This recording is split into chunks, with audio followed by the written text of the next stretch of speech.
Good evening, Councillor Nigel. We can start the meeting. Thank you very much, Jane.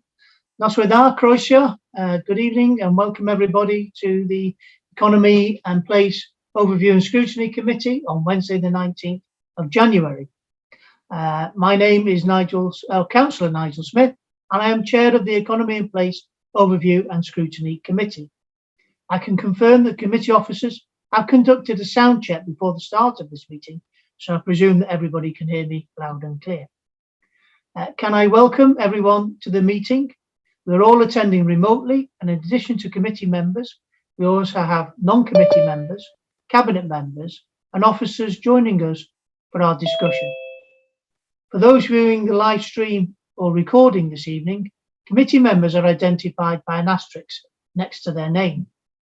The meeting will be recorded and live streamed and will be available for viewing after the meeting. Should the live stream fail, the meeting will continue to record and will be available through the Council's website following the conclusion of the meeting. Can I remind members that the translation facilities are available and to use your language of choice. Should you wish to speak, use the raise hand function if you can find it. You can also use the chat facility. But I must add to members that I may not be able to monitor that all the time. All microphones will be muted. If you have indicated your intention to speak, you will be invited to turn your microphone on. If you leave your device for any reason, can you please ensure that the microphone is muted and that you turn off your video feed. The first item this evening is apologies for absence. Apologies from Councillors Jeff Corrie, Joan Vaughan and Cabinet members Gronwy Edwards and Chris Cater. Thank you, Jane. Item 2 is declarations of interest, code of local government conduct. I want to remind members that they must declare the nature of any personal interests. Do we have any declarations? Doesn't look like it. That's good. Thank you very much, members. Then we'll move on to item 3, which is urgent matters. There are no urgent matters, Chair. Didn't think there was. Thank you, Jane. So item 4 is the minutes, and that is to approve and sign as a correct record the minutes of the 15th of December 2021, and those are on pages 3 to 15. Would members like me to go through them, or are you happy? Somebody happy to propose and second those? I'll propose that it's a correct minutes, Chair. Thank you. Thank you very much, Councillor Abdul. Who said that? Councillor Gale? Me. Oh, sorry, Carol. Thank you very much. So if members are happy with those minutes, could you please show by raising their hands? That's great. Those minutes have been approved. Thank you, members. We'll now move on to item 5.1, which is to receive and note the minutes of the Local Area Forum East held on the 22nd of December 21, and these will be presented by Councillor Alan Hunter. Alan, are you with us this evening? I don't believe Councillor Alan is here. Okay. So I don't know if the Vice Chair, is that Councillor Charlie by any chance? It's not, Chair, it's Councillor Mark Baker. Okay, I do apologise. So the minutes are just there for noting, Chair. Okay, well, they're on pages 14 to 15. They do seem a reasonable Noted. record. Sorry? Noted, Chair. Okay, that's great. Thank you very much. If members are happy, please show by raising their hands. Yeah, that's good. Thank you very much, members. So we'll now move on to item 6, which is to receive and note the minutes of the North Wales Police and Crime Panel, which was held on the 20th of September and the 13th of December 2021, and they're on pages 16 to 30. Do we have a proposer and seconder for those minutes? Councillor Aaron? Who seconded those? Councillor David Johnson. Okay, if members are happy with those minutes, could you please raise your hands? Thank you very much, they're noted. We'll now move on to item 7, which is to review the forward work programme of the Economy and Place Overview and Scrutiny Committee and the combined forward work programme And this will be presented by Dawn Hughes, our Scrutiny Committee Services Officer, on pages 31 to 78. Good evening, Dawn. Evening, members. So can I just advise you of a couple of changes since the forward plan was last published? So reports on the housing renewal policies and the sustainability of public conveniences. These reports have been deferred post-elections because some further work is required on those reports. In addition, can I remind you that we have had to arrange 2 additional special meetings, and these are going to happen on the 10th of February, which will consider the Gypsy Traveller Accommodation Needs Assessment, the local area energy plan and the regional economic framework. And then we've got a further meeting on the 2nd of March to consider reports relating to the award of contracts for the Colwyn Bay Waterfront Phase 2B and Penryn Bay Coast Protection. And those are my updates, Chair. Thank you very much, Dawn. Do we have any questions, members? Are we happy to move the forward work programme? Could we have a proposer and seconder? Councillor Harry Saville and Councillor Bob Squire, was that? Yeah. So if members are happy, could you please show by raising your hands? Mr Cadeirydd, ga I just dod I mewn am eiliad? Sure. Dwi'm yn gweld yn y agenda fi, ry fath ag y agenda chi.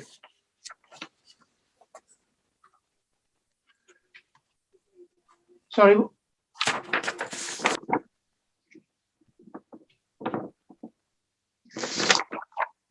Jane? Yes. I've had this to the post, and when the chair says item 5, item whatever, it's all different to me on here. Are you looking at the December meeting? Yes. Sorry. So somewhere safe, you'll have tonight's agenda, won't you, Jenks? I'm sorry about that. No problem. We'll let you go and find it. Okay. So we'll carry on, members. We'll move on to item 8, which is questions to Cabinet members. I don't think there are any. There are no questions, Chair. Thank you very much. So item 9 is to appoint a member to the to appoint a member of the Economy in Place Overview and Scrutiny Committee to the Bay Life Programme Board. And this is to be presented by Caris Bedford, the project manager. Chair, evening everybody. Good evening, Caris. Hi. So basically, I'm here this evening because the project and programme management framework requires a scrutiny representative to join the Bay Life Programme Board. So I'm here today to gain that nomination and I can update the membership. So you'll all be aware that we now have 3 new programmes established. We have one for Abergele, Llanrwst and Llandudno. So to align with those programmes and to align with the framework, we need a representation from this scrutiny to join the Bay Life Board. I'd just like to also mention as well that going forward, the Bay Life Board will be renamed and known going forward as the Colwyn Bay Regeneration Programme, which will be in line with the other 3 programmes. So that's all I've got to say on the matter, really. As we all know, the programmes will deliver many projects within the town, and regeneration, that we've seen significant projects within the regen of Colwyn Bay for a number of years. So it's just building on that work. So we just need to make sure that we've got the correct membership in place going forward. Okay, thank you very much for that. I'd like to, sorry, Mr. Chairman, I've arrived at last. Okay, can I just bring it in Jenks first? He's waving his hand. Diolch yn fawr eto, Mr Cadeirydd. A mae'n bleser mawr gyda I rhaid enw Abdul Khan ymlaen i'r pwyllgor yma. Diolch yn fawr. Can I propose Councillor Chris, please? Who was that, Bob? Yeah, Chris Hughes. Okay, Aaron Wynne. Can I second that, please? Sorry, Chair. Sure, no problem. Aaron, you got your hand up? Yes, I was just going to second Councillor Ian's proposal. Okay, thank you. Are there any other nominations? I think we've got 2 so far. So we've got Councillor Abdul Khan and Councillor Chris Hughes. John, have you got your hand up? Oh, I'll lower it now. I was going to propose Councillor Abdul Khan, but it's already been done, Chair. All right. Thank you very much for that, John. So as we've got more than one nomination, are we going to have a poll, Jane? Yes, we will, Chair. So, sorry. yeah, so we're just going to prepare the poll. Just give us a few seconds for Jane to prepare the poll, and it'll come up on your screen. So can I ask that only members of the committee actually vote? I think there's 17 of you in the meeting today. So officers and non-scrutiny members, can you not vote, please? Thank you. And can I just remind members that once you've selected your preferred candidate is to press the submit button at the bottom. It should be highlighted in blue.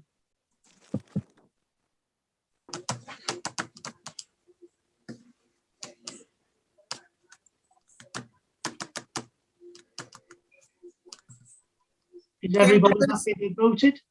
Has everyone voted? No, I haven't. Where is it? It should have come up on your screen, Councillor Bob. No, it hasn't. For some reason.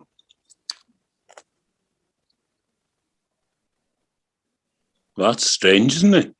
Hmm. Bob, are you happy for you just to tell us who tell us who you want to vote for? Yeah, Chris. Right, okay. Okay, so if everyone else is happy, I'll end the poll.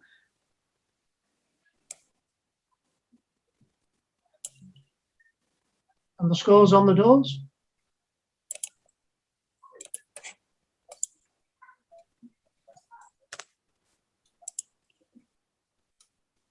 Can you see it now, members? Yep, 75% for Councillor Abdul Khan. Congratulations, Abdul.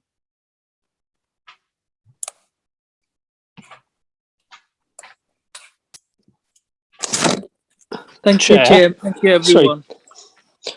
Wouldn't it have been prudent to have both sort of elected members on it? Is there anything stopping two members being on there, or rather than having to vote? I mean, both the members of Colwyn Bay are on the committee, so it's a bit. Well, let's go to another committee for a representative from another committee. They just needed one member, that's all. So right, okay. We already have another Colwyn Bay member on there, which I think is Brian Cossey. So. Okay. All right. Okay. Just sort of trying to please everybody, you see. Okay.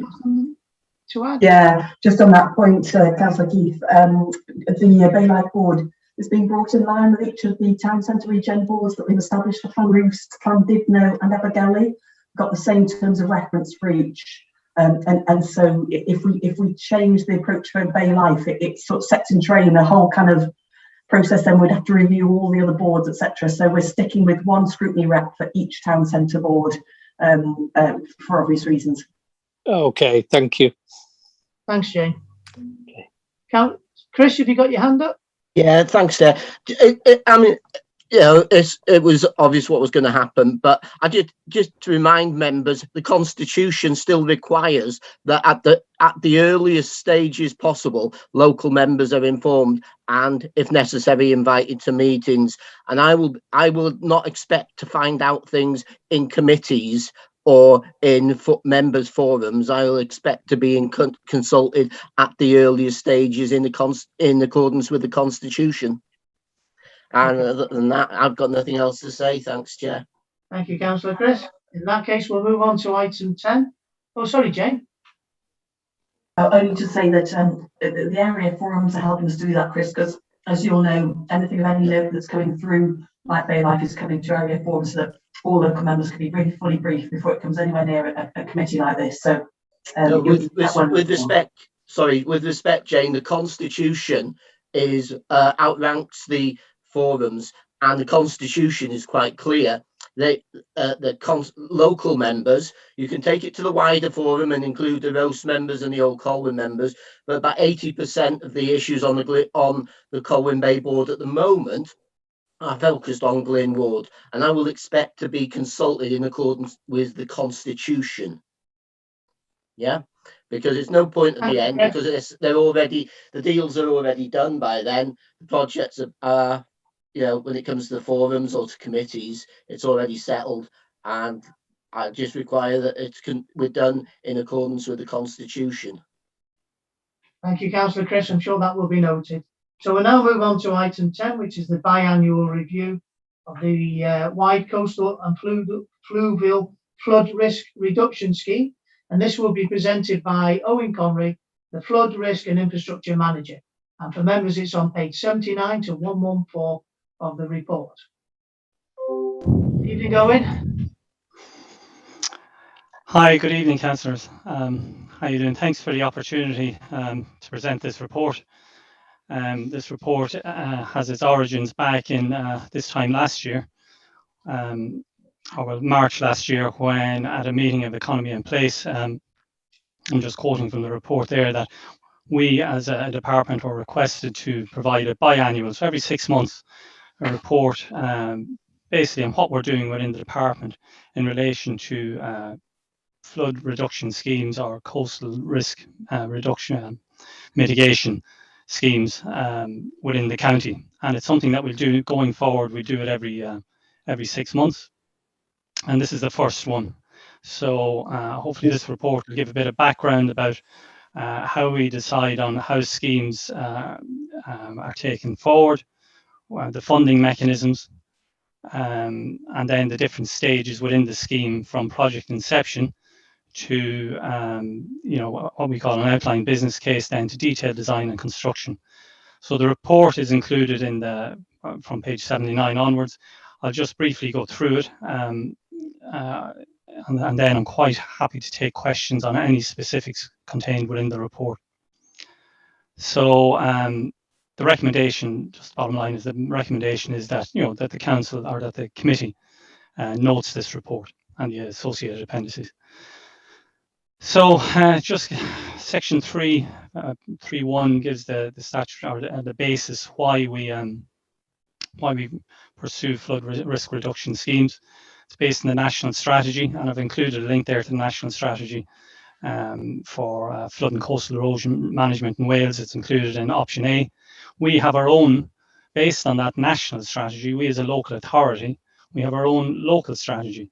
Now, the national strategy was revised in 2020, and we are due a revision of the local strategy. So that will be coming through in the coming year.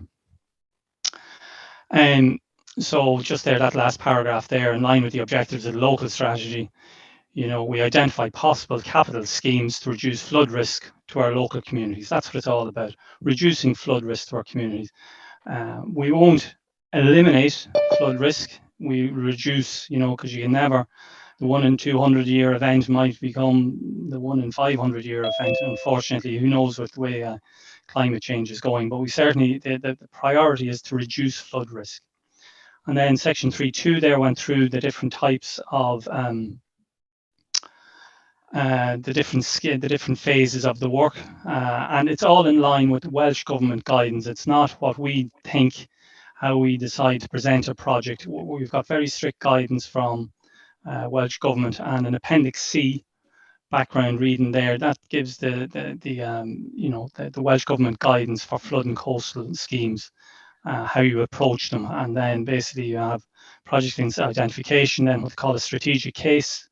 Yeah, an outline business case. We identified what we'd call a preferred and inverted commas option, and it's not preferred by officers, it's preferred by the process laid down by Appendix C, the Welsh Government's Coastal Risk Management Business Case Guidance.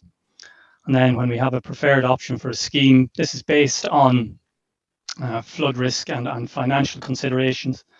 You end up going to a detailed design and then what they call full business case. And then the ultimate goal is, well, if you've got a problem, you identify a solution, you identify how much it costs, you design up a scheme, you appoint a contractor, you build the scheme, and you reduce the flood risk to the properties. And that's the ultimate goal, is reducing flood risk to our communities.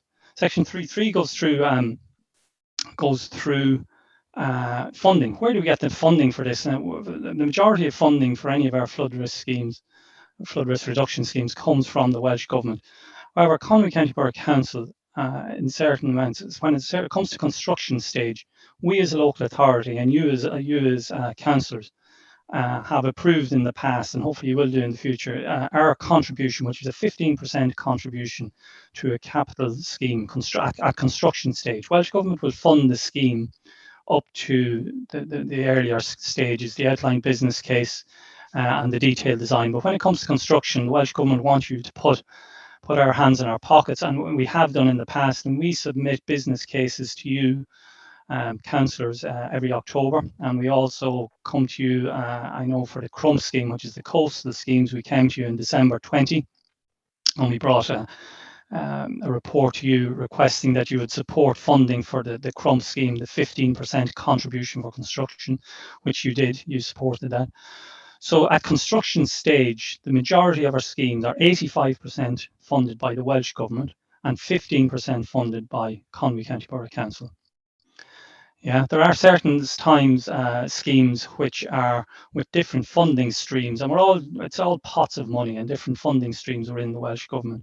So if you take Old Colwyn, for example, that is while there is coastal risk reduction measures there's also active travel and resilient roads measures in there, and that's funded by Welsh Government Transportation.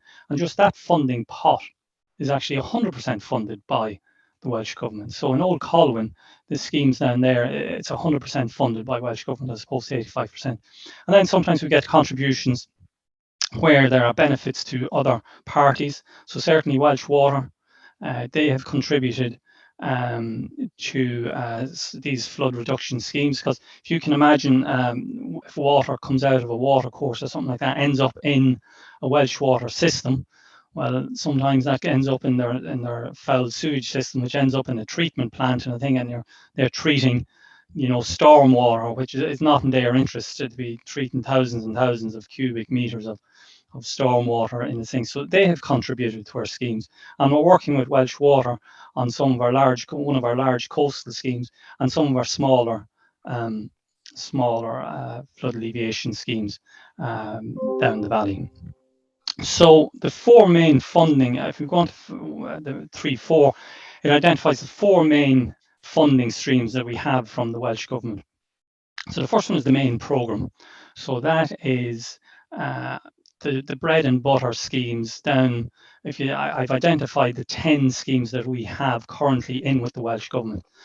In one of the appendices further on, you'll see a bit more detail on them. But so that's their bread and butter schemes, Bellasacoy, Dalwood-Ellen, Clansannan, Clanmarveckan, Aglaspach, Penmanmawr, Abergelly and Clanroost.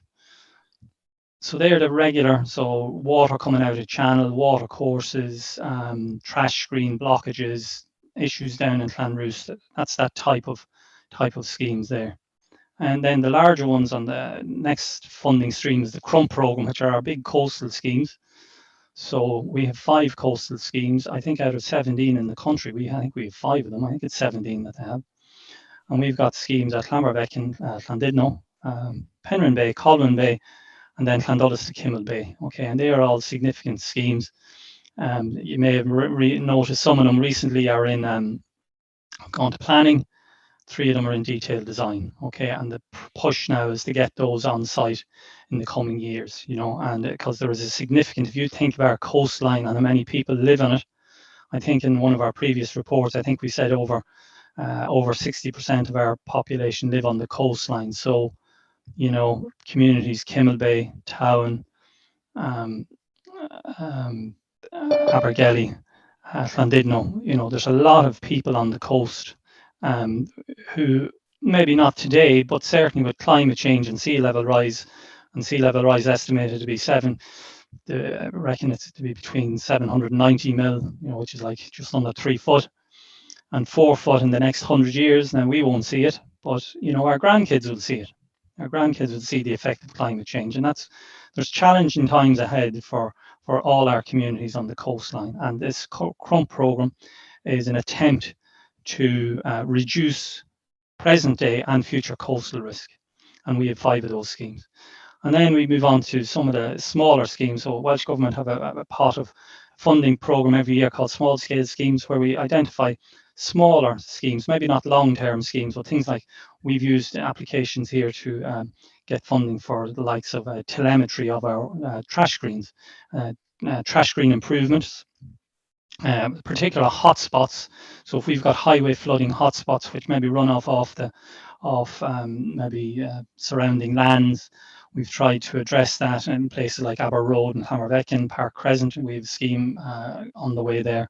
And then in Clanroost as well, and Colwyn Bay there in Fort Begal, where we had flooding there in Storm Ciara. And we have a small scale scheme there. And then our last one is sort of a bit of an outlier from a flood branch point of view, but it's what they call resilient roads. And resilient roads is what it says. It's maintaining highways,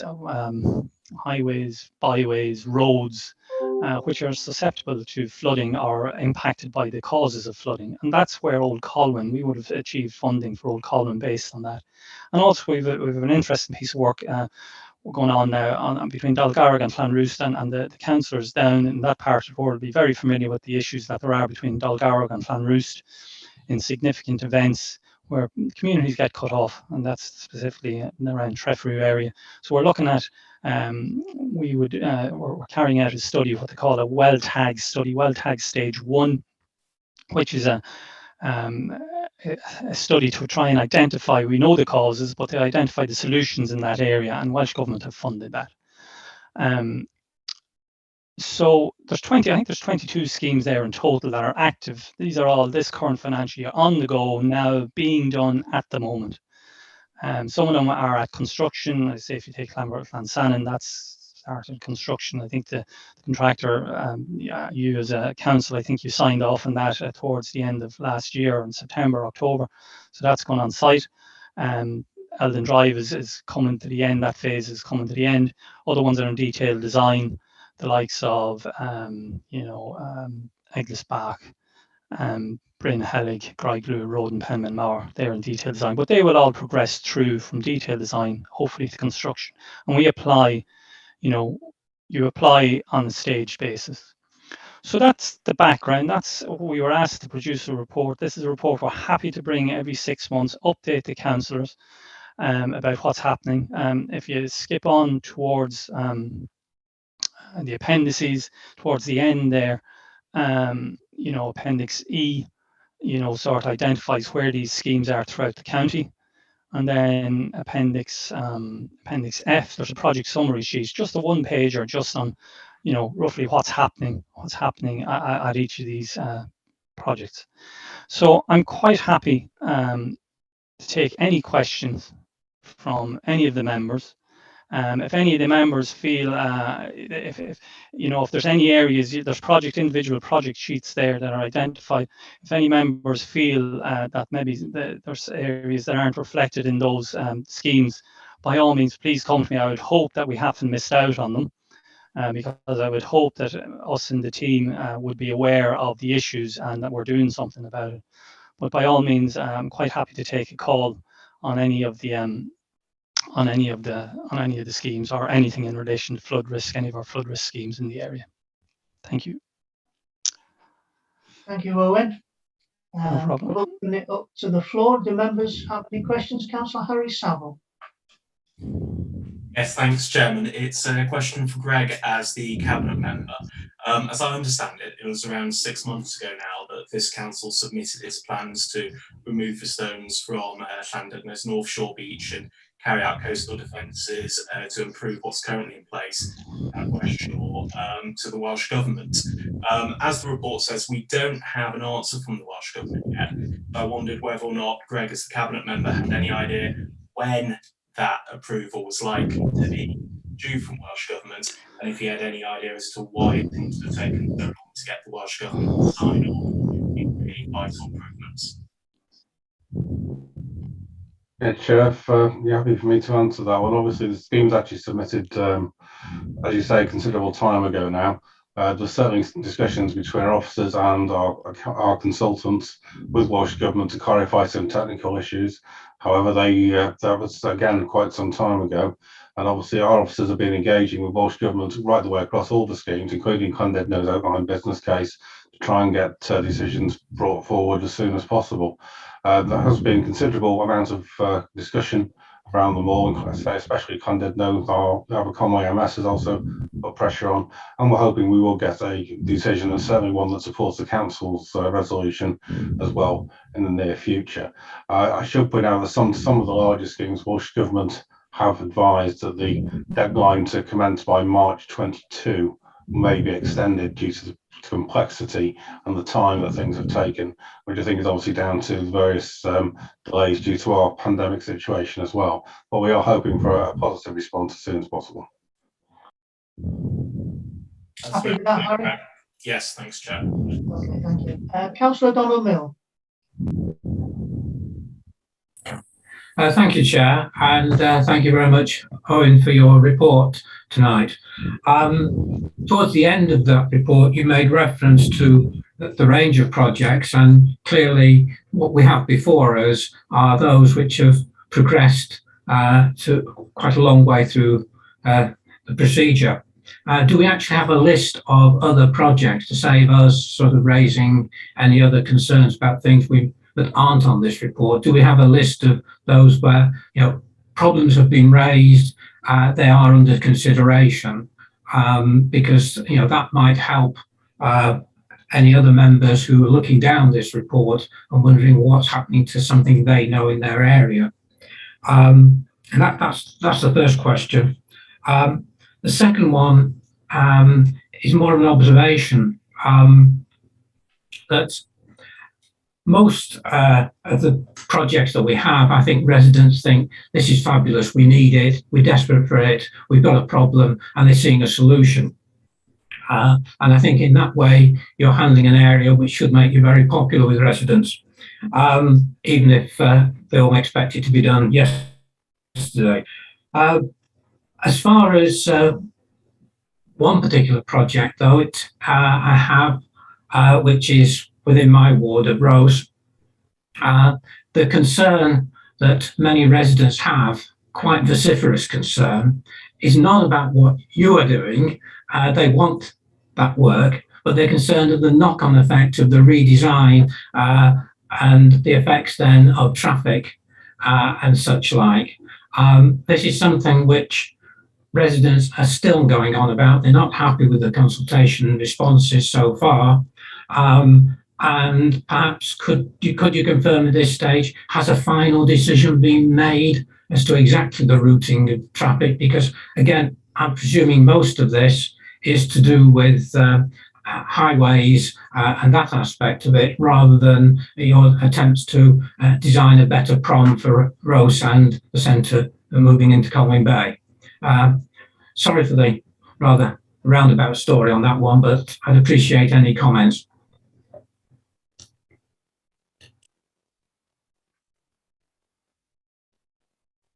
You're on mute, Owen. You're muted, Owen. Yeah, sorry about that. I'll answer what I can, Councillor Dunn. In relation to first, is there a list of, so the list of the 22 projects that you have there are ones that are active under, they're the more significant projects. Smaller projects would fall under the small scale schemes. So at the moment, we keep and certainly in consultation with local members who are a very good source of you know, if there are any issues, we certainly are informed that there are issues. We have a hotspot program where we identify you know, specific smaller areas, you know, the likes of you know, there's sections of highway that constantly flood, or well, why does it constantly flood? So we have a program there, which would filter through the small scale schemes. They're the current, those 22 are the current projects that are on the list. But every year we can submit. There's a pipeline. The Welsh Government have a pipeline. It's actually on their website, and you can see what projects that we have. And you can also see what projects other local authorities have or what they're doing. So we submit a pipeline to the Welsh Government. We've submitted it, it's more stages. So basically a scheme going from detailed design towards outline business case to detailed design or detailed design to construction. So we've no new major schemes on at the moment. But with the small scale schemes, we submit that on a yearly basis. So there is opportunity all the time to add into that. But I'm quite happy, you know, yourself, Councillor Don, I'm quite happy to take any calls from any of the local councillors that may have identified something in their own area. In relation to Phase 2B, I'm not the I'm not the project manager of that scheme. I just know it's in planning. It has been submitted to planning, and maybe some of the other people on this call may be better able to help you on that one specifically, Councillor Don. Could I bring in Councillor Greg Robbins, the Cabinet Member? Yeah, thank you, Chair. Yeah, with regard to Roseland-on-Sea, obviously consultations continuing. We had a meeting with local members, as you know, Councillor Don, as you were there as well at the time of it, and we're also continuing talking to other interested parties, including the MPs, etc., etc. This still has a way to go. We're finishing off collating all the information from the overall consultations. That'll be published very shortly onto the website, and also nothing is cast in stone at this point in time. And of course, this scheme will actually come to this committee as well. So whatever is the recommendation could be changed in this committee, could be changed in cabinet. So at the moment, it's still a fluid situation, taking in all the responses we're having back in. Thank you. Thanks for the response, Greg. Thank you. Could I bring in Councillor Ian Jenkins? Been waiting patiently there. Diolch yn fawr, Mr Cadeirydd. A blwyddyn newydd dda I chi, Owen. Fyswn i'n hoffi tynnu'ch sylw chi I tudalen 83, eitem 5.1, lle mae chi'n cyfarfod efo aelodau lleol I wybod beth sy'n digwydd yn iawn yn y gymuned. A fyswn i'n hoffi gwybod pryd mae y cyfarfodydd yma yn cymryd lle, cos dwi'n di bod mewn un ac mae gynnau rai pryderon sy'n licio godi. Diolch.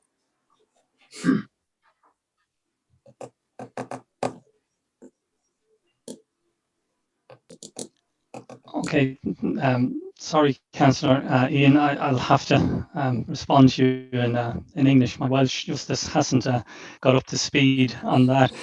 So you're referencing section 5.1 of the report, where I reference where we have referenced consultation should be taking place with local members. It's something that, Councillor Ian, it's something that I suppose specific to your area. I would talk about now the economy forum, and that's something that we want to improve on, and certainly it's or the Economy Valley Forum, Flood Forum, which has only been recently reinvigorated, and the Area Forum South is something that we would be anxious to improve on our consultation, because it is something that we do need. I think we've recognised within our team. It's something that we do need to improve on, is keeping people informed, bringing people along with us, explaining to people what the issues are, because it's not, sometimes I know we had an issue down on one of your areas there last year where our intent, you know, we implemented a scheme, Bronderry Culvert, which went very well, but it had a choppy start, and you know, possibly the consultation that you know, while the objective was great, you know, reducing the flood risk and doing that work on the culvert, everybody was accepting of that.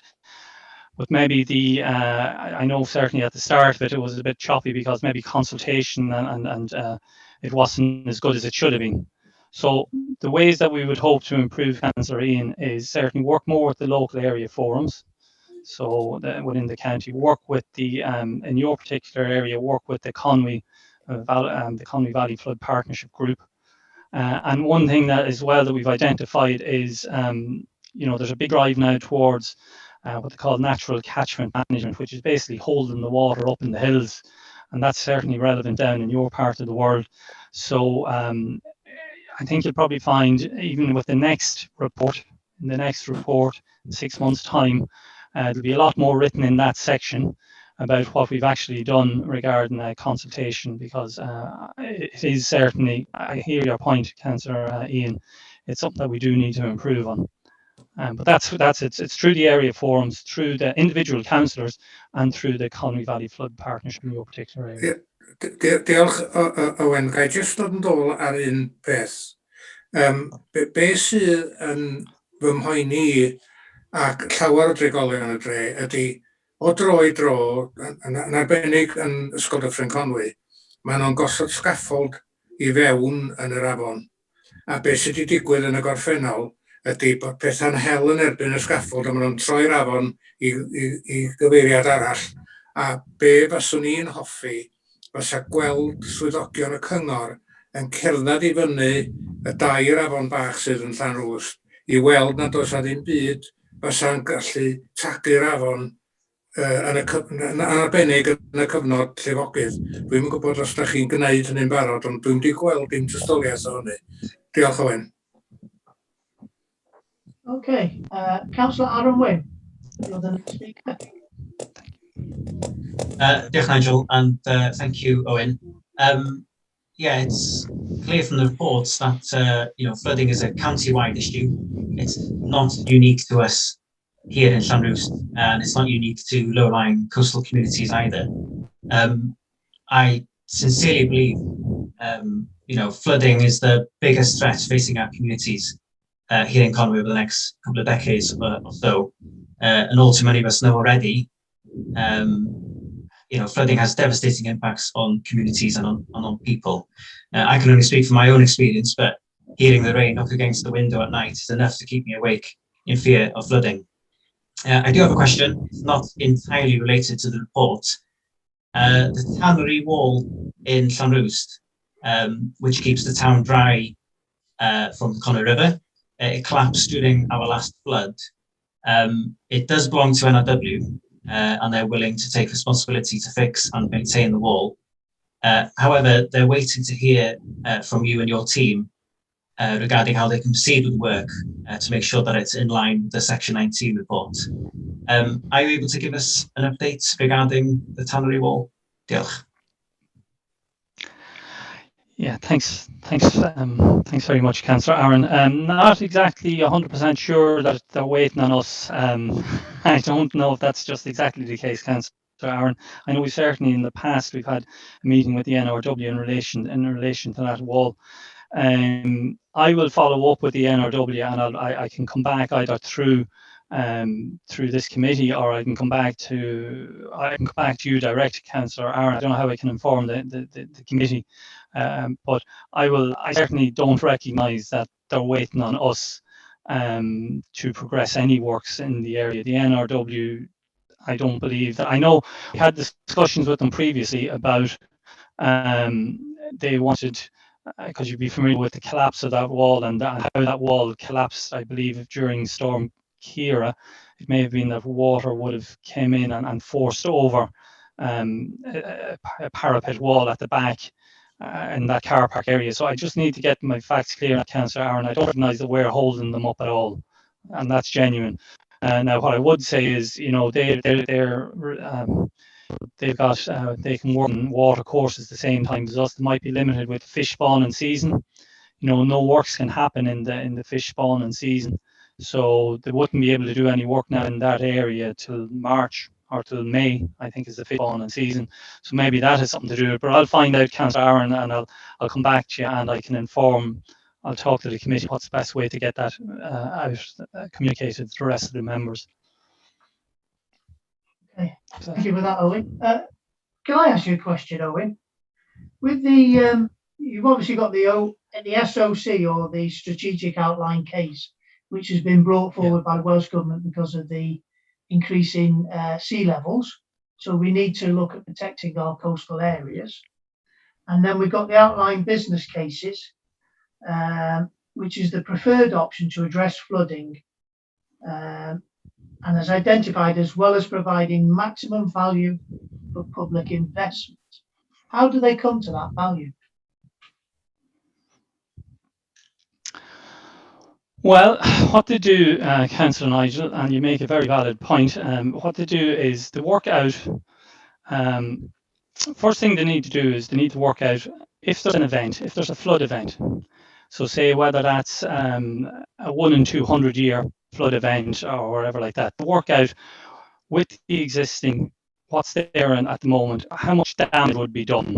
Okay, so the work out, say if you take your community down in Kimmelbay town in Kimmelbay, they would work out that if say there was a coastal event and flooding happened, they would work out what they call a flood outline, and they would work out, well, listen, the water would span as far as from the coast, as far as those houses there and every property in between. All those properties there, the depth of water would be this depth, you know, they'd work out the flood outlines, what they call, and then they physically put pounds, shillings and pence on that, on the damages. So they can work out, you know, with modelling, they can work out exactly how much an event would cost. So if the 1 in 200 year event, and if the wall was breached in 2 places there, and this flooding happened, there would be 150 million pounds worth of damage done, and that's as simple as things like the work out that every property might have 1.2 cars, the work out the economic damage of say a 2-bedroom semi as opposed to a 3-bedroom detached. If you had a nursing home, if you had services, they put a value on that. Unfortunately, they even put a value on a death, you know, which is a sobering thought. They put an economic value on it. So basically what they do is they work out how much the damages are, and then they've got what they call the different options. So they work through the options, and the way to work out the options is to say, well, what is going to work in this area, what is going to and produce what they call a long list of options, and there could be maybe 10-15 options to protect. And then they whittle them down, and the way they whittle down those options is they work, are these practical options? Do they work engineering wise? Have they worked before?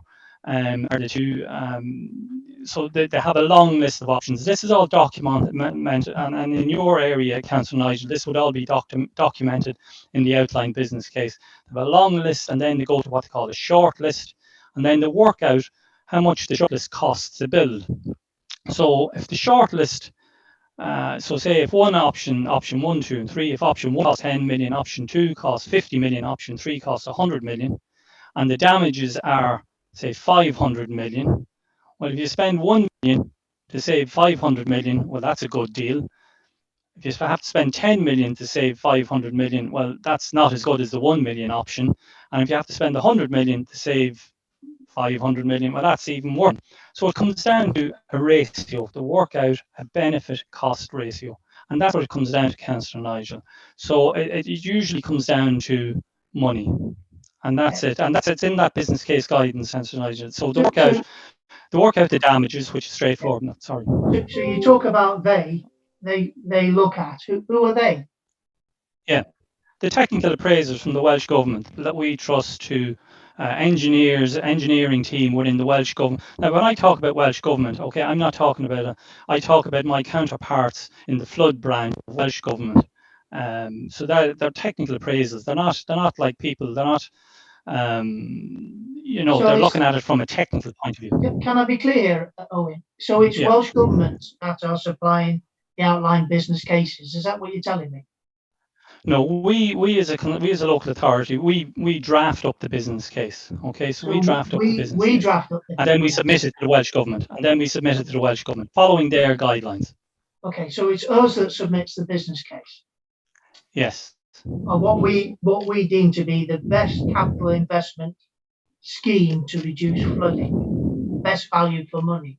The reason I ask this, Owen, is, you know, when you look down the coast at Llandudno, Penrhyn Bay, Ross-on-Sea, Colwyn Bay, they all have these extravagant schemes that as you work your way to the far east of the county, you're less extravagant and more basic and more simple and less and less. And then you get to Kibble Bay. And then you get the other side of the river.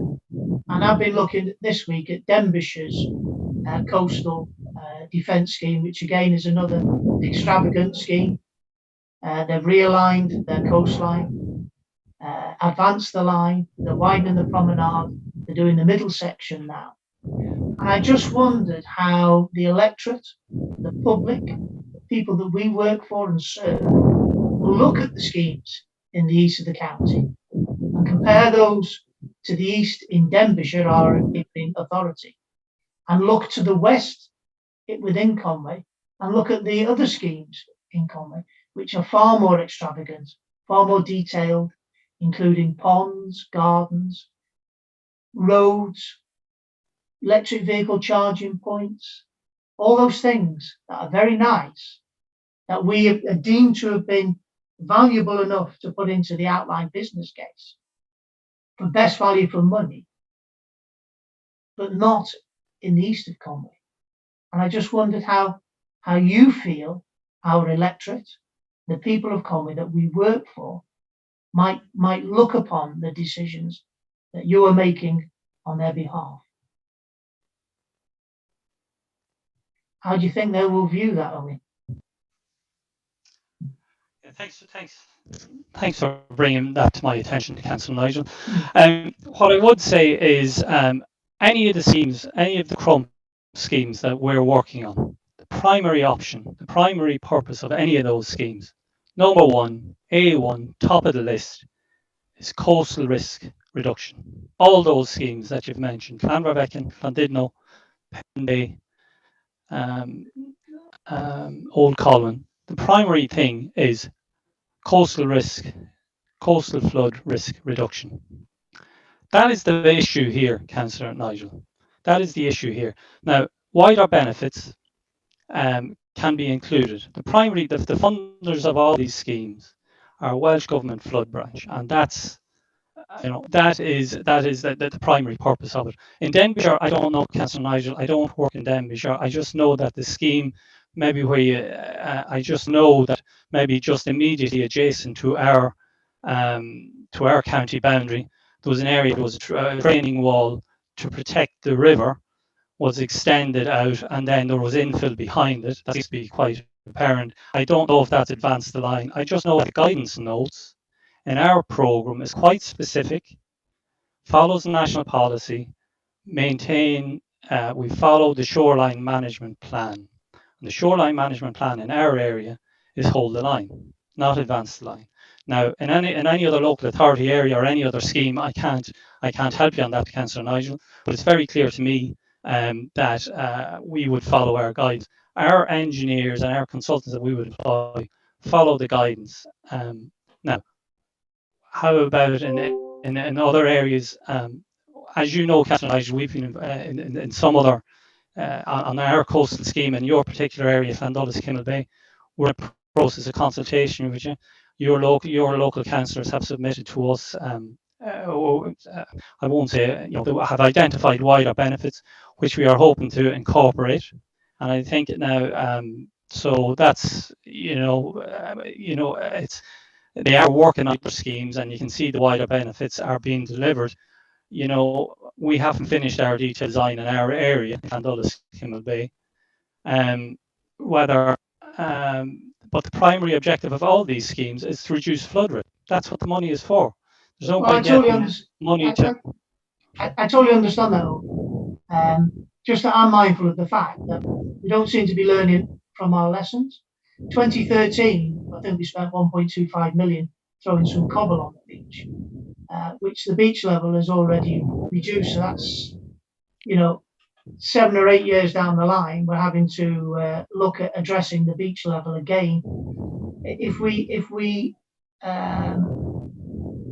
drew our seafront out, paralleled it to that of Towing Sea Wall, giving a far wider, safer promenade to town in Kimmel Bay, you wouldn't have that wash effect that digs away at the sea defence. But that's only my opinion, of course, as a local resident who's lived here all his life. But I'll bring in Councillor Gregg. I think he had his hand up before. Or was it Garrick first? I think Garrick was before Garrick me. First, but I've got a very, very quick comment though, Nigel. Sure. I fully understand the perceived frustrations, but I think you've got to look at it from, as Owen said, all these schemes are there to do coastal defence. And you say Candidate's got a grander scheme. And okay, there's two options there, and we all want the bigger option because it provides amenity. But that amenity provides the sea defence. It's not a bolt-on, it's not a nice to have. The more expensive scheme, yes, gives us an amenity, but that amenity actually provides the physical method of sea defence. And that's the key thing behind all this. And I'm sure Garrett wants to add something. Doesn't matter how you spin it, Greg. Look at the facts. But I'll bring in Garrett, and we'll see what Garrett has to say. Thank you, Councillor Nigel. I have no intention of spinning anything. I'm just giving the facts, and I think it is perhaps unfair to compare schemes that were built prior to Crump with the schemes that are being built within Crump. The guidance has changed, the funding regime has changed. So if I look at the Colwyn Bay scheme that's been built with significant additional benefits, they weren't funded from the programme. I can't remember the precise numbers, but it was, I believe it to have been in excess of 50% of that funding came from a different source altogether. So that would be comparing apples with pears. What I do know with regard to the Crump schemes, the individual that we have at the moment, is that they are all following the same process. So it is fair for you to compare those schemes with each other. But I think to pull in other schemes that were funded from in another time, it is apples with pears, and it is so mixed up. But even within the Crump scheme, and I don't want to get into the individual areas, that's not my role, but we still don't have an answer for Llandudno in terms of funding, so we don't know what we're going to be getting, and we're waiting for that information. I think in terms of the wider benefits, I would like to credit the team, because I know that they have been challenged by Welsh Government in terms of wider benefits. As Owen has already said, these are fundamentally flood reduction schemes. That's what the funding is for, and it's clear within the guidance. The officers and consultants working on each of those individual Crump schemes have tried to extract out of each of those schemes the maximum wider benefits that they can get whilst abiding to the rules.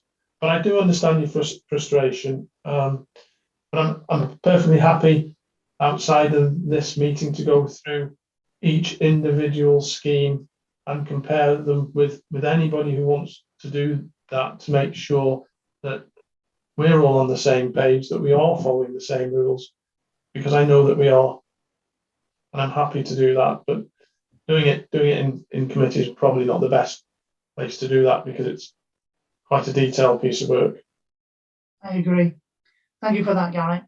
Councillor Michael Smith, you're the next speaker.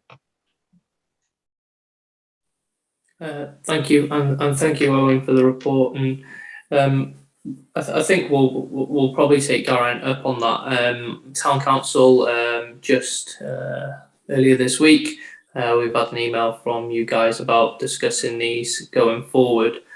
But you know, equal to Councillor Nigel there, just seeing on. Yeah, I know you've said you can't compare the schemes like for like, and that some of the funding of them might be different. But to not see words like street lighting, beach access ramps, to see the lack of them on our A4 sheet compared to others, you know, those are the wider benefits that the area of Kimmel Bay and Town really need, or would benefit from, rather than need. One thing is the sea defences are rated to TAM 15, and one of the concerns of the Town Council is the delay of the new upcoming TAM 15. So it'd be interesting at this upcoming suggested meeting to see how that changes the modelling really of the sea defence which we've been proposed or considered.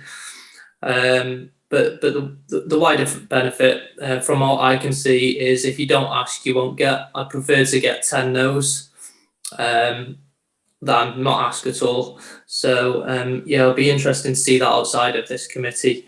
going forward. And thank you. Thank you, Councillor Michael. And I couldn't agree with you more there. I think that our officers are not asking enough for the east of the county compared to other areas. And that is a deep concern I know with the local town council. I don't think it's our place to turn our residents down. We should be asking for what they've asked for and let Welsh Government turn us down. And I understand what Garen's saying about you can't compare schemes, but I'm looking at the real West Central Sea Defence scheme with 2 new wider promenades, extensive gardens, which is probably similar to what you're looking at Llandudno and Ross-on-Sea and Penrhyn Bay. So it's not me that will be judging what Conway does. It will be the residents of the area, our residents will be comparing what Denbighshire are doing and what we're doing in other parts of the county. That's what they will be comparing. I'm just pointing out that this is what's going to happen because we as the town council are the sounding board for the residents and we feel there's going to be issues going forward. But I'll leave you with that thought and bring in Councillor Bob Squire. Councillor Bob? Yeah, thank you, Chair. I just, I've waited for a while, so I'd catch up on my thinking. I want to thank Owen and Geraint and his team for all the work they've done. It's very reassuring that this will all come to fruition. More important than that, I think when it's all done, I think what people don't realise is that this area, and I'm sorry for yourself, Nigel, I perhaps should have done more in Kenmure Bay, but I know at the time, what I was going to say was we'll now have protected defences and safe bathing water, and people forget that. And I just want to go back so that, as you know, Chair, I always take the opportunity to promote public health whenever I'm in committee. And I think people should know that many, many years ago, and I'm going back a long time when I was an officer, there was 2 little children from Stoke-on-Trent, 2 little girls, who were very, very poorly with hepatitis. And the etiology from Glenclwyd Hospital was that it was because of bathing in sewage contaminated waters. This is the added benefits that people don't realise. And I know I argued and fought with Welsh Water for many years, and with 2 or 3 successive chief executives on the public health issues. And it got them to it culminated in the new treatment works in Glan Conway. And that's benefited the whole area, which people forget. And that to me, with the work that's being done by Geraint and his team, it must continue, and it must make sure that your area as well benefits from the issues regarding tourism, particularly, and the fact that people have been ill, seriously ill, because of our waters, and we've got that done. So I just wanted to say that and thank them again very much. I think it's been a team effort all along. I know I go back many years to the arguments with the chief scientist of Welsh Water, but I won, and that was the main thing. Okay, well, I appreciate your knowledge and experience, Bob, and your kind thoughts of the people of the town and Kenmure Bay area. Sadly, we feel that our officers are not asking for what our residents and our elected members have been asking for, and therefore are letting us down in the east. But that'll be proven. The proof of the pudding's in the tasting in the future, as they say. But thank you for your comments, Bob. Councillor Chris Hughes. Can you unmute, Chris? Thought I'd unmuted. Thanks, Chair.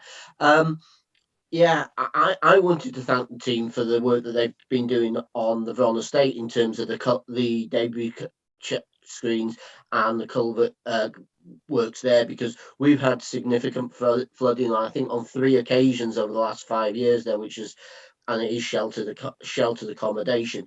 I and my town council colleagues visit the site every month in order to monitor progress, and it is coming along really well.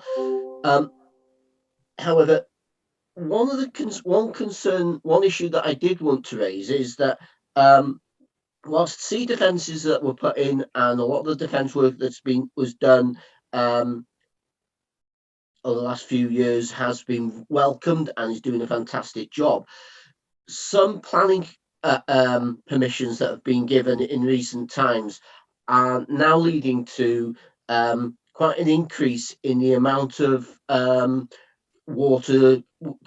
surface water entering the streams and rivers and watercourses, and I'm getting lots of concerns from residents who are concerned that some of the rivers and some of the watercourses that have flooded previously are at risk of flooding again.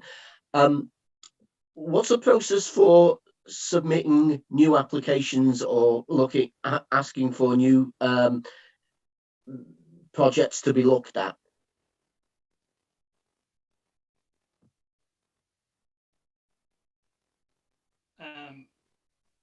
I can take that, Councillor Nigel, if you're happy for me. Yeah, sure. Yeah.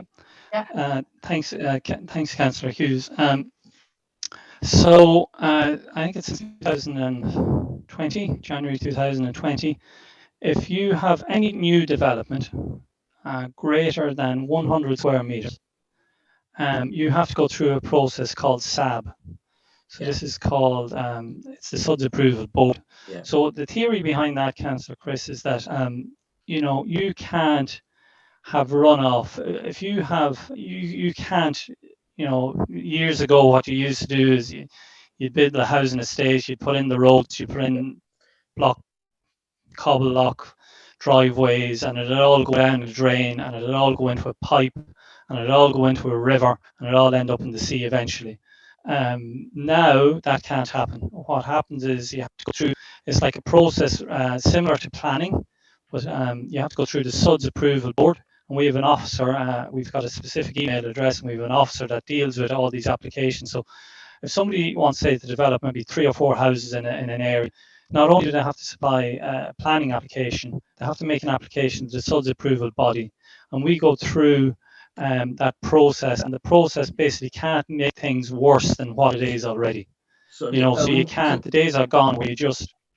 Can I cut you off there, because this is an the application I have concerns about was 45 dwellings on Valley Road, which was approved 2 weeks before SUDS came into existence through the planning process.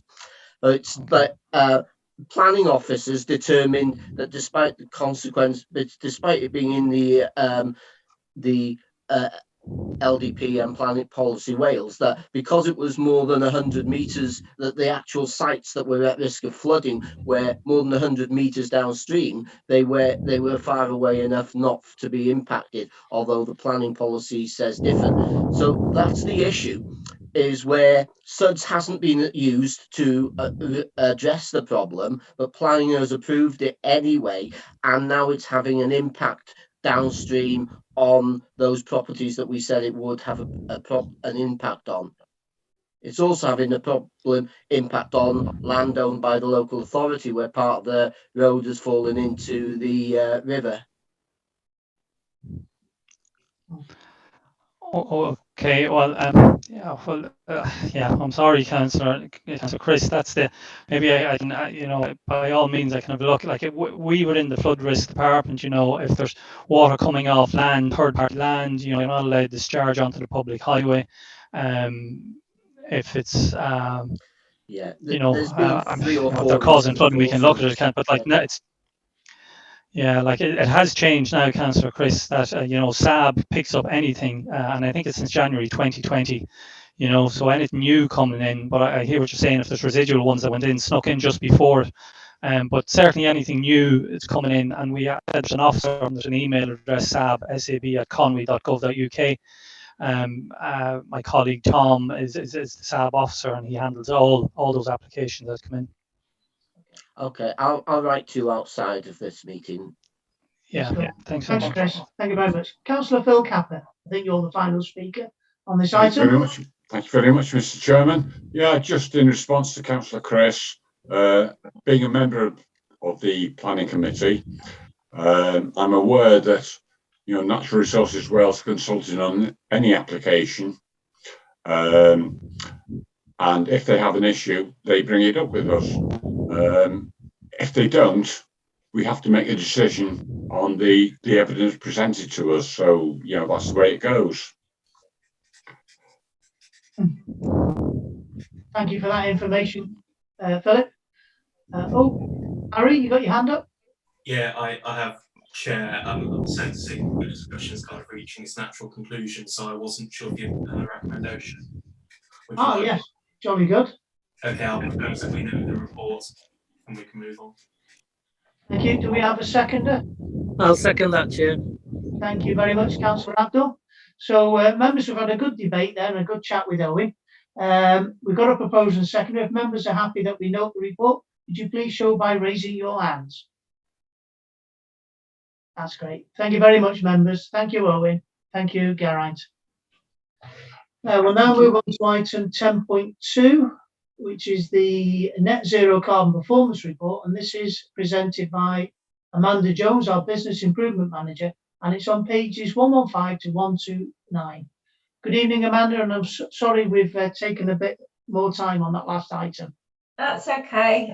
Thank you for inviting me back to come and talk to you again about our carbon performance. It's always good to come and present to you how we've performed over the last year in terms of our carbon emissions.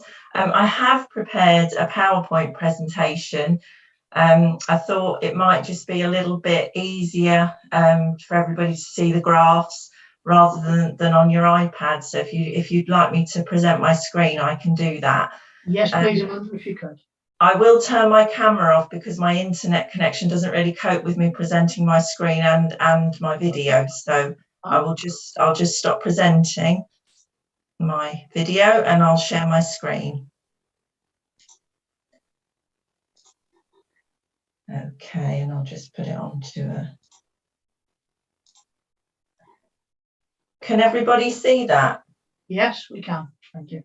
Oh, that's good. Okay, so yeah, thank you again for inviting me back to come and talk to you about our carbon performance for the year from the 1st of April 2020 to the 31st of March 2021. I will go through the charts with you, but it is obviously in your reports pack as well from page 115 onwards, as Councillor Nigel's already said. And before I start, I just want to say that since I came to you last year reporting the previous year's carbon performance, we've made great strides in establishing our climate challenge programme. We've got 8 projects within that programme, and I've been to Scrutiny, so before now, to seek approval for that programme. And I'm very, very grateful for members' support for that programme. A lot of you are involved in that, and also for the officer support across the council. It really is something that, as the programme manager, I'm really proud to be trusted with, and that so many of you are on board and supporting that programme. So the programme is now well established. And as we go through, I can talk about some of the work that's going on as part of those as those projects. So the report in front of you, so this presentation it's our 2nd year of reporting our carbon emissions against our new widened scope that's been set out in Welsh Government's newly published net zero reporting guidance. Going forward, Welsh Government have just very recently announced that their baseline year, so for Welsh Government reporting their public sector emissions, their baseline year is actually going to be 2019-20, whereas we were sort of quick off the mark in getting our new baseline established, and we have always used 2018-19 as our baseline year, and that is what's in this report today. But we discussed it at the board, the programme board, in December, and we agreed there that actually we want to be in line with Welsh Government, so our baseline year going forward will be 1920, just so that we've got direct comparisons with that. But rest assured, members, that we have the data for all the years, so please don't be worried about that. But for this report, we're comparing it back to 18-19, although the data for 1920 is also in the report. So the first chart, hopefully everybody can see that, shows you our emissions overall. So that's all of the things that we measure. And there at the bottom of the chart there, you can see all of the elements that we measure. Supply chain emissions, so the things that we buy still account for the majority of our emission footprint. So they account for 2/3 of our total footprint. So that's the sort of the biggest part of it, really. That's followed by energy consumption within our buildings. And then in third place is fuel consumption within our own fleet of vehicles.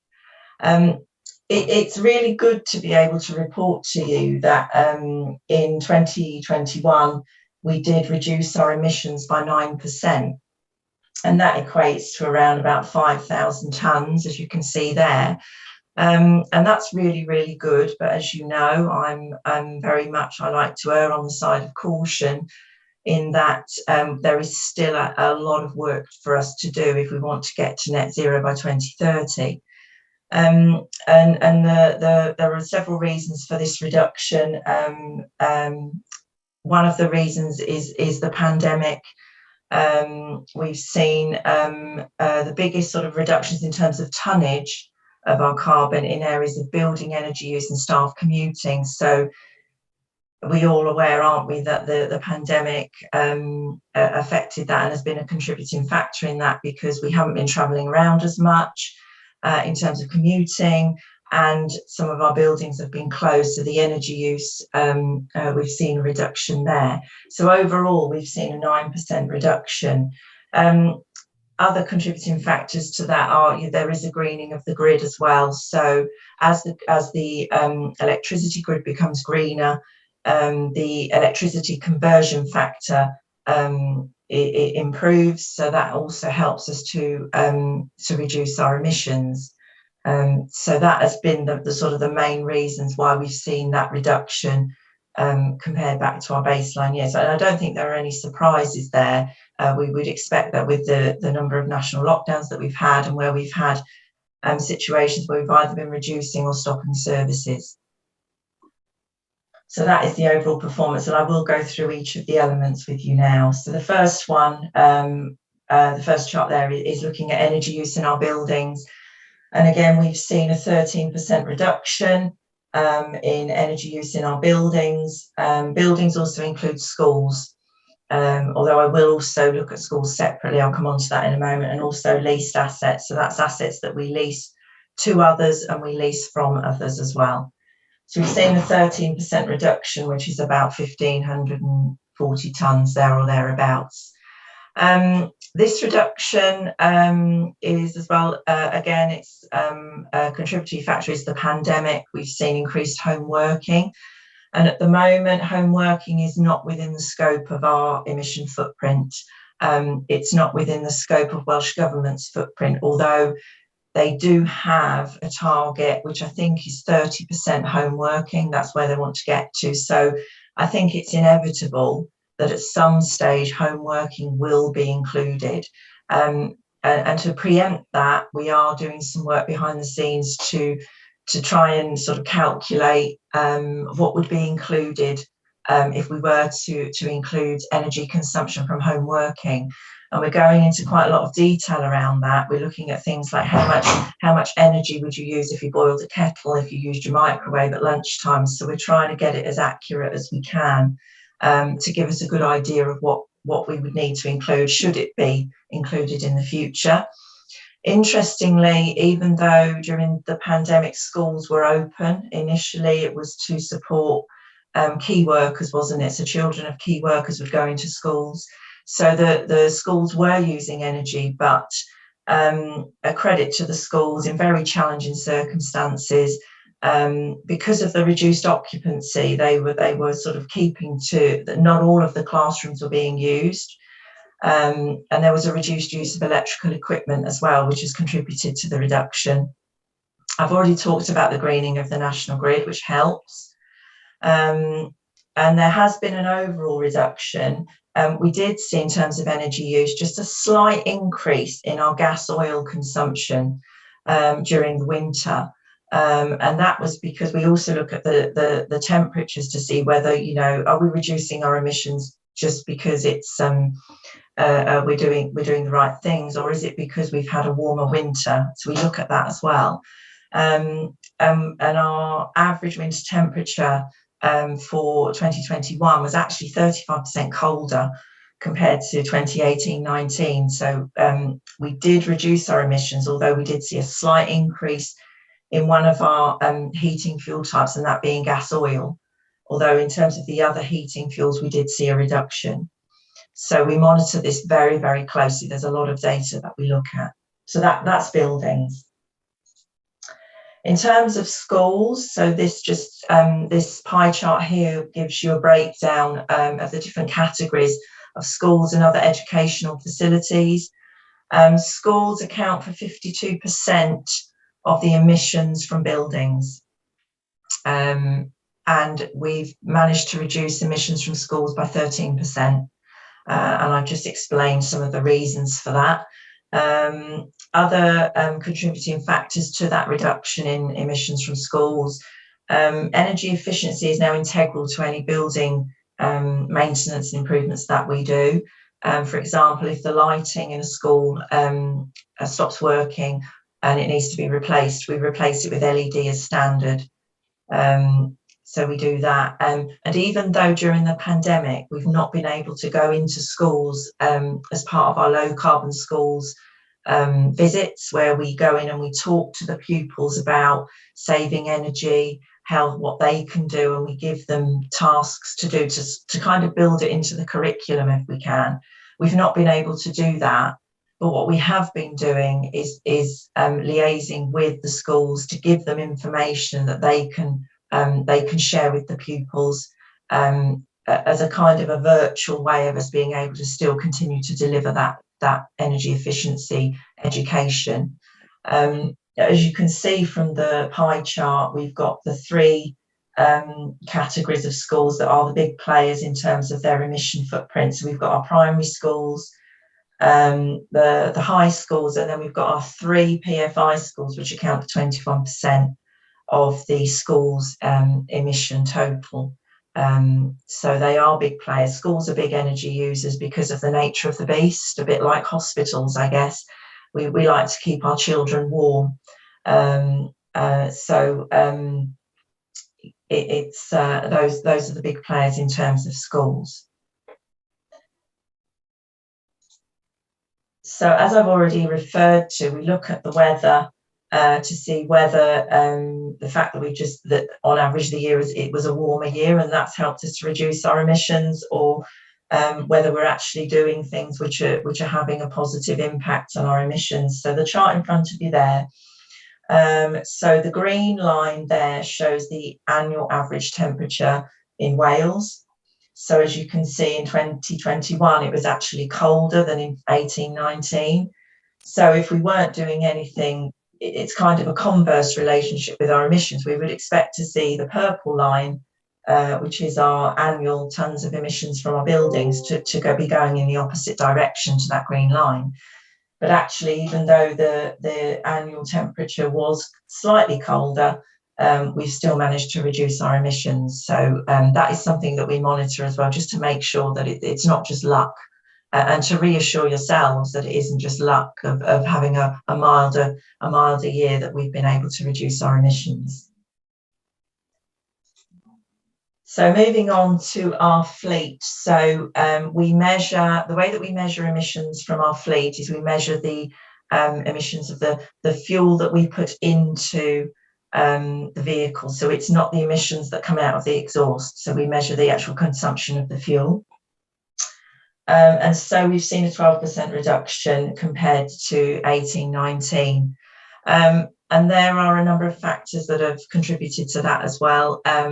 We are procuring, or in terms of our vehicle replacement program, whenever we look to replace a vehicle, we're taking steps now to look for a low carbon solution.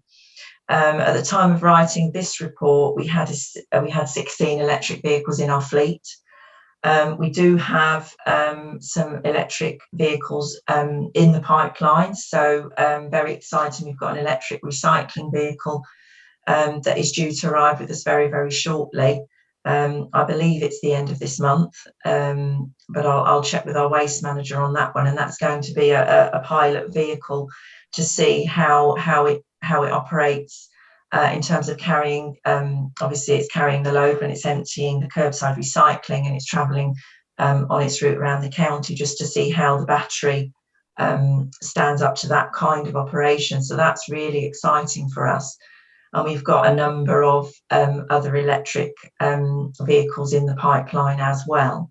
And as you know, as part of our decarbonisation plan, we've got a target to switch the whole fleet over to electric by 2030, or whatever is the most appropriate low carbon solution at that time. So the net zero emission fleet project is looking at that at the moment. Where we're up to with that project, we've actually secured a grant from Welsh Government to help us put in some charging infrastructure to support our fleet, and we're looking at options for that at the moment, and we're trying to look for the most sustainable way of doing that. So we are looking at whether there's renewable technology that we can put into our sites to then charge the charging stations, rather than us having to rely on the grid. So these are the different options that we're looking at for that at the moment. So that's really exciting. So yes, we've managed to reduce carbon emissions from our fleet by 12%. I mention it every time I come, and I will mention it again, that our vehicles have to comply with the Euro 6 emission regulations, and that actually has a detrimental impact to our fuel consumption, because in order for the emissions that come out of the exhaust to be reduced, it requires more fuel within the engine of the vehicle. I'm not a mechanic. I'm not even going to attempt to explain how it does it, but it does have it requires more fuel use to reduce the emissions that come out of the exhaust. So that's something that we obviously have to contend with when we're measuring the fuel use that goes into our vehicles. So we also look at the fuel consumption of our gritters, and whether the weather has had an impact. So in terms of our winter maintenance operation, if we've got a colder winter and the road surface temperature is colder, then we obviously have to grit more. So we've compared this graph shows, so the purple line shows the fuel use from our gritters, and the green line is the average winter temperature in Wales. So as I said earlier, our average temperature in Wales in 2021 was 35% colder compared to our baseline years. So that would explain why we saw an increase in fuel consumption within our gritters. So it's something else that we look at as well very, very closely. In terms of street lighting and CCTV, so we have seen a 41% reduction compared to 18-19. This is a real success story. The LED replacement program is making significant progress.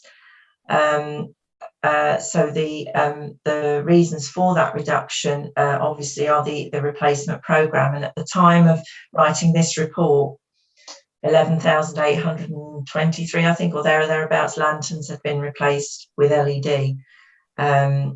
We also reduced the wattage of our street lighting assets as well, and that all helps to reduce our emissions. So this is a real success story. I do have to say, and I've mentioned in the report, that obviously our LED lantern replacement programme is dependent upon having the columns in a very good condition, because if we've got deteriorating columns, we won't put a new lantern on a deteriorating column. So the investment in column replacement is linked and absolutely key to us being able to continue with our LED replacement programme. Moving on to our grey fleet. So this is where staff use their cars for business travel, and we've seen a 67% reduction compared to 18-19, which is a great reduction. That actually equates to that in 2021, compared to the previous year, there were 961,429 fewer business miles claimed. And that was a saving of £445,687. So that is a significant number there. The pandemic obviously has been a contributing factor to that, because there was less travelling around for business purposes, and we have, haven't we? We've moved to more a virtual style of working for those of us that would normally travel to a meeting. But what's also helped with that is just improved working practices and yeah, just a greater use of virtual technology. And I think going forward, whatever our business model looks like, and as part of the renewal programme, we've been talking about this hybrid model of working. I think I'm confident that we could see that continue to reduce further, and that we have a project under the Climate Challenge programme that is specifically looking at our business travel, and the work that the team are looking at the moment is developing a low carbon business travel policy. So we're just doing some research at the moment to find out what else is out there, what are other organisations doing in terms of their business travel in order to get it to net zero. So that's what we're working on with that project at the moment. Another element that is within scope of our footprint is staff commuting. The way that we measure that at the moment is we take the home postcode of a member of staff and we take the postcode of their main work location, and we calculate the journey based on that. So that is how we calculate that. And this is the area where we will see improvements to the quality of the data as we progress, because when we first started to measure this, the consultant that we worked with at the time, they were also unsure as to how best to measure this, and we came up with this methodology. So it isn't 100% accurate, but it's as accurate as we can get it with the data that we've got at the moment. And we have made some adjustments to the data for 2021, because as we go through this process, we also learn more about the data. And what we're finding is other Welsh local authorities who perhaps weren't as far along as we have been in terms of us calculating our new widened footprint, were coming to us for help and advice. So we've been giving them advice, and we've been learning as well ourselves and sharing good practice. So this is an area that we will continue to modify the data to get it as accurate as we can. But rest assured, I will not present data to you that I don't believe is right. I believe in presenting data to you that I know is as accurate as we can get it. So in terms of the reduction in staff commuting, we've seen a 44% reduction. No surprises there with the pandemic. We haven't been moving around as much, have we? We have made some adjustments to this data in terms of we've made some adjustments in terms of reduced staffing levels in areas such as our schools, our leisure centres, theatres and our libraries, because there have been some service reductions and service closures. So we've adjusted the data to take account of that. And we've also refined the data because what we discovered was we've got some temporary staff as well. Some of those are within iTrent, where we get our data from, but we have some temporary staff that are already counted within our supply chain emissions as a procured service. So we've excluded them from this because they're counted in our supply chain figures, if that makes sense. If we included them in this as well, we would be double counting. So we've seen a 44% reduction in staff commuting. The next area, so our biggest area in terms of our footprint, is supply chain. So these are the goods and services that we buy. As I've said to you before, the way that we calculate this at the moment is it's based on how much we spend, so the value of how much we spend, and we have to categorise our spend, and there are different categories against what we call a SIC code, so a standard industry code. So we have codes for waste management, for transport, for food and drink, etc. And they all have different conversion factors. So the way that we calculate it is we put in the value against those categories, and then we multiply it by the relevant conversion factor, and that gives us our emission outturn. So based on that methodology, we've actually reduced our supply chain emissions by 1%. And we've seen reductions in spending across several areas. Food and drink and equipment are just examples of that. And they will be as a result of the service reductions or the service closures that we've seen as a result of the pandemic. We have a project, again, looking at supply chain emissions. We've been working with Denbighshire as well, and a consultant looking at how we can decarbonise the supply chain. And at the moment, we are looking at our policies and our procedures in terms of how we buy things to get carbon reduction as an integral to our procurement decisions. That's what we're looking at the moment. The other thing that project is looking at is getting the actual raw data from our suppliers. So getting the energy consumption data from our suppliers so that we can calculate our supply chain emissions based on that actual data, rather than relying on our expenditure data. Because as we all know, if we increase our spend, as we inevitably will, our emissions will increase. So that is an objective within the project, is to get the raw data from our suppliers so that we are reporting on actual emissions. So I will stop presenting my screen now and just end this PowerPoint, if just bear with me.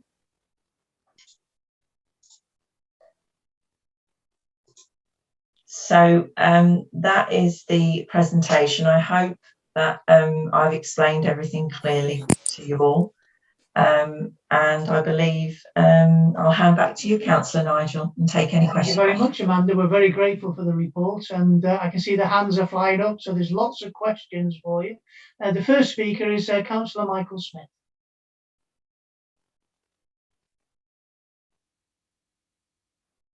Goodness, too many buttons there, sorry. Thank you for the report, and thank you, Chair, for letting me speak. Really, really pleased to receive this and to see how precautious you've been with providing the data. You know, you mentioned about possibly double counting, and I'm sure there are those people providing such data elsewhere who would do that to get a tick in a box for it to look better. Am I stuttering? Sorry. No, that's fine. Oh, I'll take my camera off. I'm all over the place. I was really interested with the vehicular fleet, and I was pleased to hear that you're looking about the way you will charge those vehicles, having recently purchased an electric vehicle myself, and the infrastructure that goes into charging them. So battery storage is the number one thing that will help you charge those vehicles greener. If you can link that with solar PV, that is the way you'll do it without grid supply. There are many brands that are doing it in the UK now, but you can either charge battery directly from the solar PV, or if you have an off-peak tariff, you can get the batteries to charge on that cheaper rate and then charge the vehicle when demand is needed. So that would be encouraged for you to look into. That's a really good technology piece. And lastly, the school stock that we have, how do we improve the old stock? Is it making that greener, or do we wait until, like in my area where we're going to be getting a new school, do we make sure that part of the design of that building is to be greener with green technologies in there? But the old stock, what do we do with that in the meantime? Do we just wait? Or I don't think we can wait with the deadline ever increasing. So what plans do we have there with the buildings? Because that's a large portion there. Thank you, Amanda. Thank you, Councillor Michael. In terms of your first point about the PV and the battery storage, we're looking at that as one of our possible options in terms of charging our electric fleet. So thank you for that. In terms of schools, we do have another project under the programme looking at our estate, and schools are definitely a part of that. And the objectives within that project, one of the objectives is actually to come up with a carbon reduction strategy for each building type. So to build in some key principles in terms of refurbishment or new builds or design, to make it integral to that.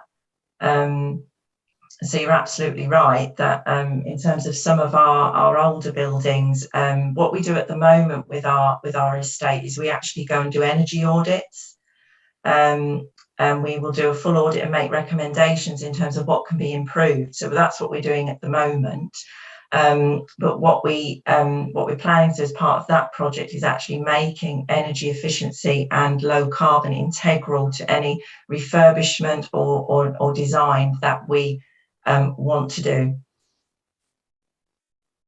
Could I just quickly come back on that then? So you've mentioned the refurbishment there. I know the schools that I sit on, both Mysowen and Avorid, already watch their data and look at their consumption to just keep an eye on it. But what support or what funding could ourselves at Conway or the schools possibly look at to get these technologies into the buildings?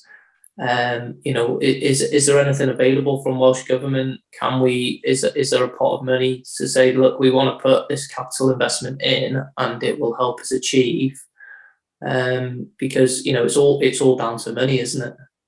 Yes, of course. And in terms of our whole decarbonisation plan, the indicative capital investment that's required is in the region of about 21 million. So we do need to spend money and invest in our assets to get us to net zero. Yes, you're absolutely right. There are various funding streams available. Some of them at the moment are somewhat piecemeal, or they're ring fenced for certain things.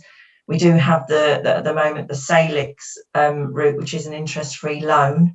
It has to meet, I think it's an 8-year payback. So those are the conditions there, and there are a list of technologies that are that qualify under that scheme. And my officers do work with services across the council, including education, and give them help in applying for those loans and calculating the paybacks and all of that.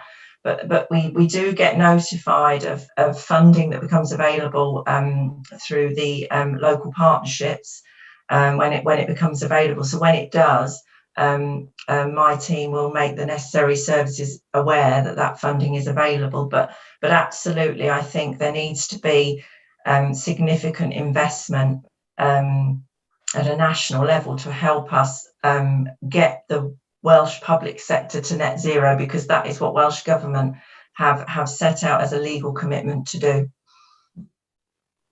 Yeah, lovely. Just my experience of schools are lots of flat roof, big, large flat roofs with no shadowing, perfect for solar PV. Thank you.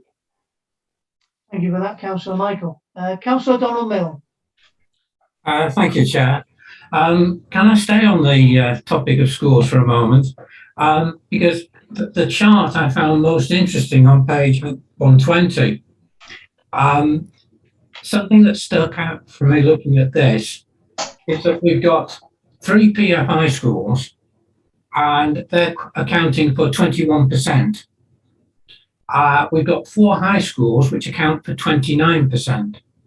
Now the PFI schools are all modern, recent build within the last 20 years. The high schools are considerably older. And yet, really, they're all averaging around about 7% each. Now, I'd like to think we can put a lot of this down to your changing of lighting to LEDs and other such things. And perhaps the PFI were not installed at that stage with them and may not have adapted accordingly. But it is a concern that modern buildings are not proving to be any more efficient than some of our older ones, which then begs the question of the primary schools, which are in one massive block and clearly consist of stock that goes back to Edwardian and Victorian, interwar period type of buildings, and then the typical 50s, 60s, which goes back to your flat roofs and let's lose as much heat as we can through them as quickly as we can, type buildings.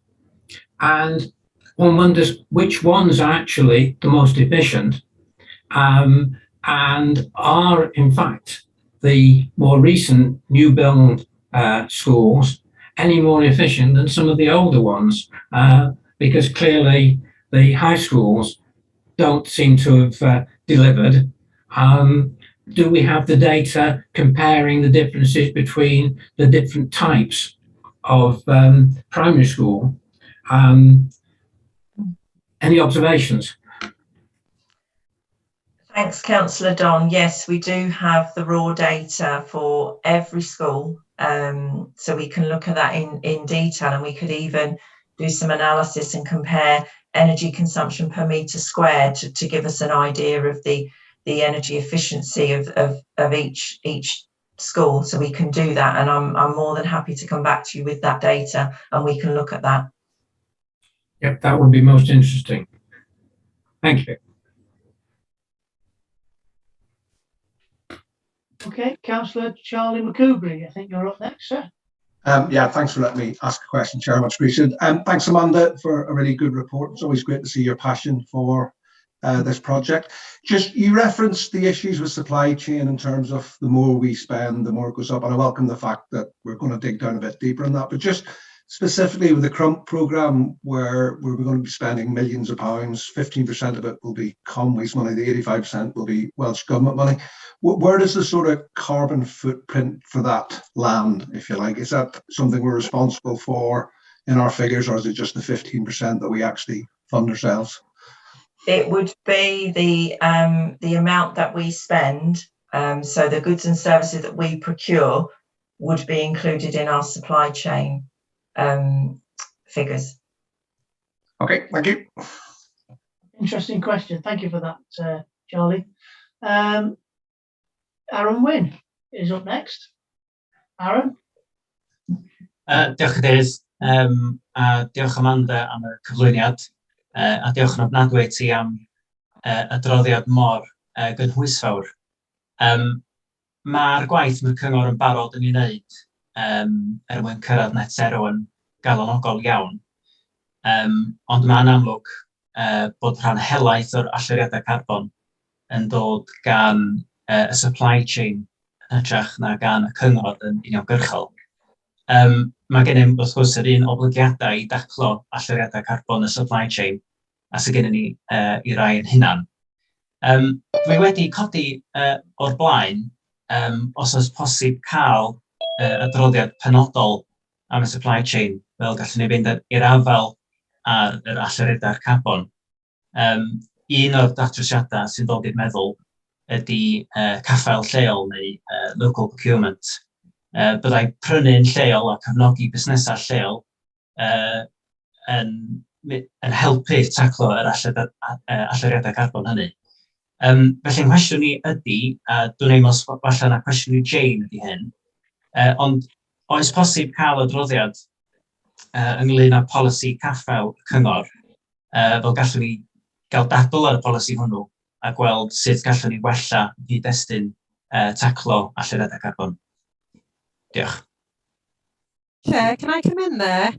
Just so you're aware, Councillor Aaron, the corporate procurement strategy is on the forward plan, and it's due to it's being reviewed currently by audit, and the work's due to be complete towards the end of April. So this will come probably post elections now, because I've sent the minute from last time where you raised this. So audit are in the process of reviewing the policy, so that will come to scrutiny.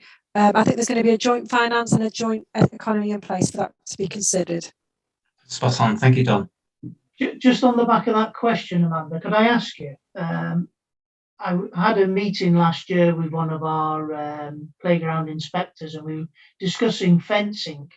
The fencing was being purchased from a North Wales contractor and installed, but there was a delay because it was coming from China. So where would the carbon footprint fall with that? Would it be that we've spent the money locally, so it's a smaller footprint, or is it the fact that the goods have been transited from the other side of the world? The way that it's calculated at the moment is that if it's a product, it has a conversion factor irrespective of kind of where it's come from, which is somewhat flawed. If we were to measure our supply chain emissions based on the actual data from our suppliers, so if we use that example, it would be the energy consumption from our suppliers in providing us with that piece of equipment that they would count. So that's what we would calculate it based on. So it's not looking at what we would call the whole carbon life cycle of the product.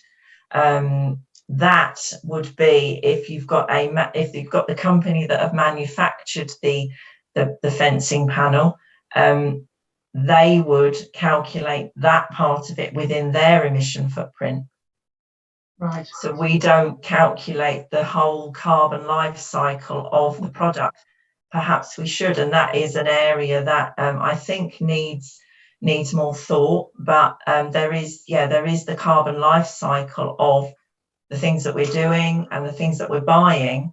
The carbon purists would say that you need to think about what they call the embodied carbon and calculate it based on that. So that is an area I think that needs more development. Yeah. Well, it's an interesting point. I think the point that Adam was trying to get across was that we should be buying more locally, and I totally agree with that 100%. But thank you for that information. Councillor Harry Saville. Oh, thank you, Chairman. Look, first of all, more than happy to propose that we note the report. I think it's really, really positive. A lot for content. One question that popped into my mind listening to the debate was around electric vehicle charging. Now, I appreciate that this report is primarily looking at what we do as a local authority in terms of providing our services, but I wondered whether or not the opportunity for the public to charge their vehicles fit within this report in any way, or how the council's efforts to become net zero as an organisation potentially touch the future need for there to be more publicly accessible vehicle charging points. I mean, one minor example that's sprung to mind is obviously if we think about Bodlondeb, which I'm sure is not a busy council office at the moment, but that's obviously a council office, that's a public car park nearby. So I wondered whether or not public vehicle, electric vehicle chargers might be provided there. I'm unsure whether or not there's public parking available at Coipella. I've got to confess I can't remember. But I wondered whether or not the opportunity for the public to charge their own electric vehicles fit or interfaced with this in any sort of way. Thanks, Councillor Harry. On the surface, the scope of this programme is our activities and our assets. So But having said that, the projects within the programme that are looking at staff commuting and looking at business travel, one of the things that's been raised by project team members is that if we want to encourage our staff to choose low carbon options, i.e. electric vehicles, etc., they need the infrastructure to be able to do that. So that's looking at making sure that we've got infrastructure to support our staff to select those low carbon options when they're commuting to and from work. So it's, in one respect, it's not within scope, but I think it will spill over because of the need for infrastructure to help our staff reduce their commuting emissions and reduce their business emissions as well. So it will be looked at, I think, as a matter of looking at the infrastructure for that. Okay, that's helpful. Thanks. Okay, well, Amanda, we don't have any more. Oh, Councillor Greg's got his hand up. Yeah, thanks for letting me speak, Chair. I just wanted to thank Amanda and her team for the phenomenal amount of work that's been done on this. Obviously, the Carbon Challenge Programme Board is one of the most key aspects this council's got to drive forward over the coming years. We've actually got our assurance group meeting in the morning, which I'm looking forward to, which now has a much wider membership, including trade union members, etc. And we've set up we're in the process of finalising set up our stakeholder group, which will actually bring up some of the issues we've spoken about tonight by various members. So it's not just a one-way street. We're talking to them, they're talking to us. We can hopefully drive forward best practice with businesses and members of the community, and hopefully get some good ideas coming back our way. This is something where we really are all in it together, and we need to work incredibly hard to reach our target. I think with the team we've got here and the law of this council, we will. Yeah. Thank you very much for those kind words, Greg. Amanda, we thank you, and that's the end of. Oh no, sorry, we've got a proposer for tonight. I'm happy to second that, Chair, and thank Amanda and her team for the hard work they've been doing. Thank you, Abby. So if members are happy to accept that report, could you show by raising your hands?